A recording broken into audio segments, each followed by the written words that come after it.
जय हिंद दोस्तों, स्वागत है आपका आपके अपने यूट्यूब चैनल में। दोस्तों इस वीडियो में हम बात करने वाले हैं बोर्ड एग्जाम 2025 में हिंदी की कॉपी कैसे लिखें।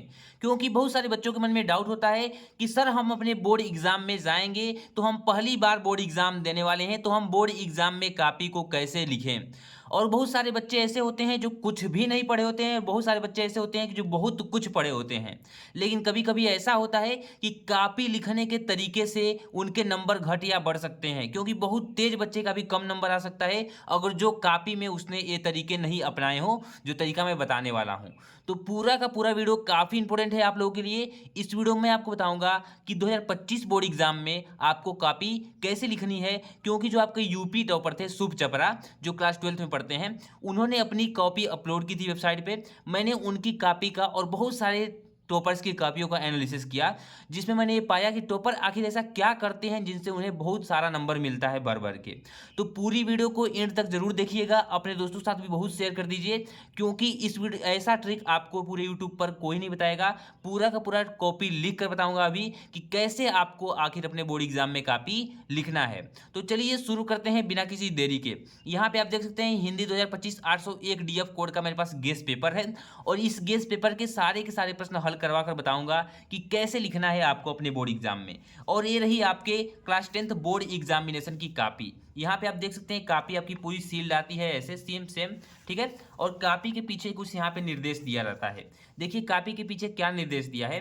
बोला है कि उत्तर पुस्तिका के आवरण पृष्ठ पर जिसे परीक्षार्थी प्रयोग कर रहा है उस पर अपना अनुक्रमांक, विषय, प्रश्न पत्र एवं संकेतांक आदि विवरण स्वयं की हस्तलिपि में लिखना अनिवार्य है। यह कार्य प्रतिदिन परीक्षा के समय सर्वप्रथम करना चाहिए, परंतु आवरण पृष्ठ अथवा उत्तर पुस्तिका के भीतर किसी स्थान पर परीक्षार्थी द्वारा अपना नाम किसी भी अवस्था में नहीं लिखना है।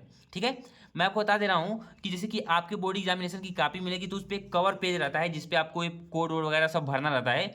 लेकिन उसको मैंने कवर पेज को भरना सिखा दिया एक वीडियो में, आप वहां से जाकर देख सकते हैं। इस वीडियो में आपको स्पेशली बताऊंगा कि कॉपी कैसे लिखनी है। ठीक है, चलिए शुरू करते हैं। यहाँ पे आप देख सकते हैं कि यहाँ पे आपका प्रश्न पत्र स्टार्ट होता है। यहाँ पे कुछ आपको सामान्य निर्देश दिया है, इस सामान्य निर्देश को आप पढ़ लेंगे। आप जानते भी होंगे कि खंड अ में आपके 20 अंक के बहुविकल्पी प्रश्न आते हैं और खंड ब में आपके वर्णनात्मक प्रश्न आते हैं। तो सीधे हम वर्णनात्मक प्रश्नों पे चलेंगे, क्योंकि बहुविकल्पी प्रश्न तो ओएमआर में भरना रहता है, ये सारे बच्चे कर लेते हैं। जिसको ओएमआर भरना नहीं आता, हमारी ही यूट्यूब चैनल पे वीडियो पड़ी हुई है, जाके आप दे सकते हैं, डिस्क्रिप्शन में उसका लिंक होगा। ठीक है, तो यहाँ से देखिए आपका खंड ब जहाँ से स्टार्ट होता है उस खंड ब पे हम चलते हैं आपके। तो यहाँ से देखिए आपका खंड ब स्टार्ट होता है, ये वर्णनात्मक प्रश्न है और ये क्या है, खंड ब है। तो ये खंड ब का वर्णनात्मक प्रश्न आपका यहाँ से स्टार्ट होता है। कैसे इसे लिखना है मैं आपको बता रहा हूँ। यहाँ पे आपको कॉपी लेनी है अपने बोर्ड एग्जाम की, जो आपको कॉपी मिलेगी। ठीक है, अब यहाँ पे देखिए करना क्या है आपको। यहाँ पे आप देखिए क्या लिखा है, इसमें दिया है कि दूसरी बात जो इस संबंध में विचारणीय है वह यह है कि संस्कृति अथवा सामूहिक चेतना ही हमारे देश का प्राण है। इसी नैतिक चेतना को सूत्र ने हमारे नगर में, देखिए मान लीजिए इसको अपन पूरा पढ़िए पैसेज को। पैसेज पढ़ के नहीं समझ में आ रही तो क्वेश्चनों को पढ़िए, क्या पता क्वेश्चन में मिल जाए। तो क्वेश्चन में आप देखिए बापू ने क्रांति करने के लिए किसका सहारा लिया। तो ये बापू के प्रति एक चैप्टर होगा आपने में, आप लोग जानते होंगे बापू के प्रति, उसी चैप्टर से लिया गया है। कौन लिखे हैं, तो राजेंद्र प्रसाद इसको लिखे हैं। या देखिए अगर जो आप इसको नहीं जानते तो अथवा वाला आपको कैसे करना है, क्योंकि बहुत सारे बच्चे ऐसे होते हैं जो पहला नहीं जानते हैं लेकिन जो अथवा में उसको क्वेश्चन दिया जाता है उसको जानते हैं। तो ये तो आप लोग हेडिंग डाल के कर लेंगे, लेकिन अथवा वाले को करने का क्या तरीका है, क्या लिखेंगे, कैसे शुरू करेंगे, इसको हम बताएंगे।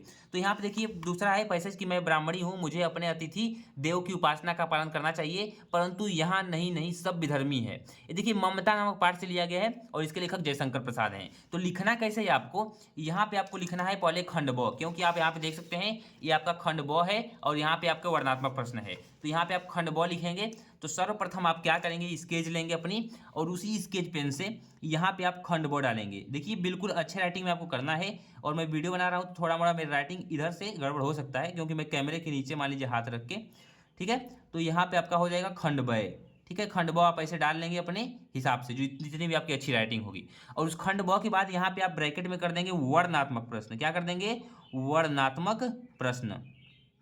ठीक है, अब यहाँ पे जैसे ही आप वर्णनात्मक प्रश्न कर देंगे, वर्णनात्मक प्रश्न, तो यहाँ पे आपको ब्रैकेट कर देना है। अब यहाँ से लिखना है आपको, यहाँ से आपको अपनी काली पेन लेनी है। हालांकि मैं इसका यूज़ कर रहा हूँ, चाहे आप काली पेन यूज़ कीजिए चाहे इसकी जगह पे स्केच यूज़ कीजिए। तो मैं इसका यूज़ कर रहा हूँ क्योंकि 20 नंबर तक के आप बहुविकल्पी होते हैं, 21 नंबर से आपका एक खंड ब स्टार्ट होता है। तो यहाँ पे आप काली पेन से लिखेंगे कि प्रश्नोत्तर संख्या 21। ठीक है, बिल्कुल अच्छे तरीके से, बिल्कुल जितना भी आपका राइटिंग अच्छा होगा उतना अच्छा लिखने का प्रयास करेंगे, क्योंकि राइटिंग का भी बहुत प्रभाव पड़ता है। ठीक है, तो यहाँ पे हो जाएगा आपका प्रश्नोत्तर संख्या, ठीक है, प्रश्नोत्तर संख्या 21। ठीक है, आप ऐसे यहाँ पे लिख देंगे प्रश्नोत्तर संख्या 21। अब देखिए प्रश्नोत्तर संख्या 21 का आप कौन सा कर रहे हैं, तो ख वाला कर रहे हैं। देखिए यहाँ पे देखिए क ख कर दिया है, यहाँ पे क दिया है, यहाँ पे ख दिया है। हालांकि पेपर में आपको ख नहीं देगा, फिर भी अगर जो आपको समझना है तो यहाँ पे लिख देंगे प्रश्नोत्तर संख्या 21 का हम अथवा कर रहे हैं। कौन सा कर रहे हैं, अथवा वाला, क्योंकि आपने देखा कि यहाँ पे अथवा था तो हम अथवा वाला कर रहे हैं, तो यहाँ पे अथवा हो गया। अथवा करने के बाद अब आपको क्या करना है, अब देखिए प्रश्न आपको कौन सा करना है, कैसे करना है। प्रश्नोत्तर संख्या 21 का हम अथवा वाला कर रहे हैं। अब पहला हेडिंग डालिए यहाँ पे कि हम पहला कर रहे हैं, तो यहाँ पे आप डालेंगे पहला। यहाँ पे आपका देखिए दिया है, तो इसको आप करेंगे यहाँ पे पहला। ठीक है, पहला में क्या है दिया है, उपयुक्त गद्यांश के पाठ और लेखक का नाम लिखिए। तो लिखेंगे कि प्रस्तुत पाठ के, क्या लिखेंगे, लिखेंगे प्रस्तुत, ठीक है, प्रस्तुत पाठ के लेखक का नाम, प्रस्तुत पाठ के लेखक। ठीक है, ऐसे आप लिखेंगे प्रस्तुत पाठ के लेखक का नाम। ठीक है, अब देखिए अब जब लेखक का नाम लिखेंगे तो यहाँ से आपको काली पेन का यूज करना पड़ेगा, तो यहाँ पे मैं स्केच पेन का यूज कर रहा हूँ। ठीक है, तो यहाँ पे प्रस्तुत पाठ के लेखक का नाम जयशंकर प्रसाद, तो उनको आप काली से लिखेंगे ताकि वो हाईलाइट हो जाए। ठीक है, तो यहाँ पे आप लिखेंगे जयशंकर प्रसाद, जयशंकर प्रसाद, यहाँ पे आप ऐसे लिख देंगे। ठीक है, अब जैसे ही आप जयशंकर प्रसाद यहाँ पे लिखेंगे तो इसको आप ब्रैकेट हल्का सा कर देंगे, ताकि एग्जामिनर की जब नजर जाए इस पे तो कहे कि हाँ इस बच्चे ने पूरा का पूरा ऐसे तरीके से सही लिखा है। ठीक है, तो प्रस्तुत पाठ के लेखक का नाम जयशंकर प्रसाद, सॉरी यहाँ पे प्रस्तुत पाठ के लेखक का नाम, हाँ ठीक है, प्रस्तुत पाठ के लेखक का नाम जयशंकर प्रसाद है। यहाँ पे आप है लिख देंगे। ठीक है, जयशंकर प्रसाद है। फिर आपका दिया है कि लेखक का नाम लिखिए और गद्यांश, उपयुक्त गद्यांश के पाठ का भी नाम लिखना है। तो आपने लेखक का नाम लिख दिया। अब लिखिए कि यह ममता नामक पाठ से लिया गया है, यह ममता नामक पाठ से लिया गया है। इस ममता को भी आप ब्लैक से लिखेंगे, इस ममता को भी आप ब्लैक से लिखेंगे और अंडरलाइन कर देंगे। ठीक है, जयशंकर प्रसाद है, यह ममता नामक पाठ से लिया गया है, यह ममता नामक, ठीक है, पाठ से लिया गया है, यह ममता नामक पाठ से लिया गया है। ठीक है, ऐसे आप कर लेंगे तो देखिए पूरा का पूरा आपका संदर्भ कंप्लीट हो गया। इतने ही इसको ही संदर्भ बोलते हैं, इतना आपका कंप्लीट हो गया। तो यहाँ पे आपका कोई एक भी नंबर नहीं काट सकता। अगर जो आपका कोई एक भी नंबर कट जाए तो आपका ये कि मेरा भैया नंबर कट गया। मैंने पूरा का पूरा मैं खुद हिंदी में अपनी यही ट्रिक अप्लाई की थी मेरी, लेकिन मेरी राइटिंग खराब थी, लेकिन तभी पर भी मेरे 91 नंबर हिंदी में आए थे। सोच सकते हैं 91% हिंदी में मेरे आए थे। तो मैं ट्रिक बता रहा हूँ कि कैसे करना है। और सोचिए मेरे को पूरे क्वेश्चन का आंसर भी नहीं पता था, लेकिन मैंने कुछ ऐसा अप्लाई किया था कि मेरे 91 नंबर आ गए थे। अब दूसरा देखिए दिया है गद्यांश के रेखांकित अंश की व्याख्या कीजिए। तो यहाँ पे देखिए रेखांकित अंश दिया नहीं है, इसमें प्रिंटिंग मिस्टेक है, लेकिन यहाँ से जो मैं ब्राह्मणी हूँ कि बाद से तब तक आपका ये क्या है, ये मतलब कि रेखांकित अंश है। अब उसकी व्याख्या कैसे करनी है, तो यहाँ पे आप दूसरी क्या हेडिंग डालेंगे, यहाँ पे आप लिखेंगे कि अब हम दूसरा वाला कर रहे हैं, क्या कर रहे हैं, दूसरा वाला कर रहे हैं। और यहाँ पे आप काली पेन से, काली पेन या स्केच पेन से ऐसे आप हेडिंग डालेंगे, क्या डालेंगे, रेखांकित अंश की व्याख्या। ठीक है, रेखांकित अंश की व्याख्या, अंश की व्याख्या। ठीक है, ऐसे आप डाल लेंगे पूरा। ठीक है, और ऐसे डालने के बाद आप इसे स्केल से अंडरलाइन कर देंगे, काली पेन से ही कर देंगे। ठीक है, ऐसे आपको करना है और यहाँ पे आपको ऐसे 2 बार इसे अंडरलाइन कर लेना है इसे, ताकि देखने में अट्रैक्टिव लगे। ठीक है, ऐसे कर लेना है। अब यहाँ पे देखिए दिया है कि रेखांकित अंश की व्याख्या करनी है, और यहाँ पे दिया है कि मैं ब्राह्मणी हूँ, मुझे तो अपने धर्म अधिदेव की उपासना का पालन करना चाहिए। तो देखिए इन्हें बिल्कुल अपनी शब्दों में लिखना है। आपको बिल्कुल भी इसे मतलब कि याद नहीं करना है, नहीं से रटना है। करना है कि जैसे कि ब्राह्मण का एक पालन होता है धर्म अतिथिदेव का, तो ममता कर ये लिखेंगे कि प्रस्तुत रेखांकित पंक्ति में ममता द्वारा कहा गया है कि मैं ब्राह्मणी हूँ, मुझे तो धर्म अतिथि देव की उपासना का पालन करना चाहिए। यानी मैं ब्राह्मणी होने के नाते देखिए आप लिखेंगे कि प्रस्तुत, लिखेंगे प्रस्तुत रेखांकित अंश में, रेखांकित, ठीक है, प्रस्तुत रेखांकित अंश में, मैं जल्दी जल्दी लिख रहा हूँ नहीं तो वीडियो लंबी हो जाएगी, कोई मतलब निकलेगा। ठीक है, तो प्रस्तुत रेखांकित अंश में ममता ने यह बताया है, ममता ने, ठीक है, ममता ने, आप लोग लिख लेंगे यहाँ से, मैं इसको थोड़ा सा यहाँ पे गड़बड़ हो गया।